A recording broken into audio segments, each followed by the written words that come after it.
पुण्यातल्या दीनानाथ मंगेशकर रुग्णालयाच्या बाहेर पोलिसांनी मोठा बंदोबस्त तैनात केलाय। आपले प्रतिनिधी मिकी घई सध्या तिथे उपस्थित आहेत। मिकी, नक्की काय परिस्थिती आहे तिथे? आयडेंटिटी कार्ड त्यांना या ठिकाणी विचारलं जात आहे, आधार कार्ड विचारलं जातं। आपण बघू शकतो या गाडीमध्ये देखील रुग्ण आलेला आहे, मात्र चेक केलं जात आहे। पूर्ण बॅरिकेड लावून कुणीही या ठिकाणी येऊन आंदोलन करू नये या पद्धतीने या संपूर्ण घटना घडलेली आहे, त्याचा निषेध होतोय। अर्थात वेगवेगळे संघटना असतील, सामाजिक संघटना असतील, वेगवेगळे पक्ष असतील, ते या ठिकाणी येऊन आंदोलन करू शकतात आणि त्यामुळे पोलीस बंदोबस्त आपण बघू शकतो इथं किती मोठ्या प्रमाणात वाढवण्यात आलाय। तर प्रत्येकाला चेक करून आतमध्ये सोडलं जातंय। काय चेक केलं जातंय, काय एवढा बंदोबस्त वाढवलाय?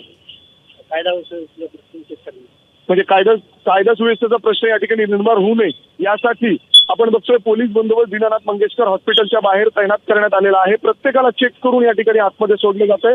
तर दुसऱ्या बाजूला मी तुम्हाला पोलिसांची व्हॅन देखील दाखवतो।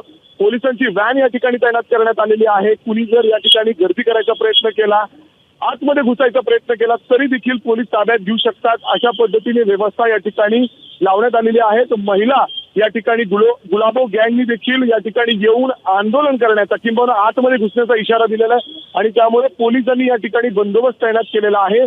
दीनानाथ मंगेशकर हे मोठं हॉस्पिटल आहे, या ठिकाणी अनेक मोठ्या संख्येने रुग्ण असतात। खरंय मी की त्यामुळे एकंदरीतच कायदा सुव्यवस्था कुठेतरी नीट राहावी आणि त्याचबरोबर आंदोलनं थोपवावा असं सुद्धा कुठेतरी दीनानाथ रुग्णालयाचा विचार दिसतोय। धन्यवाद आपण दिलेल्या माहितीबद्दल।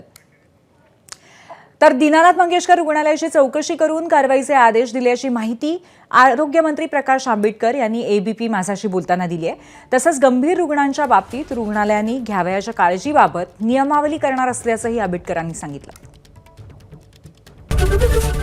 एबीपी माझा, उघडा डोळे बघा नीट।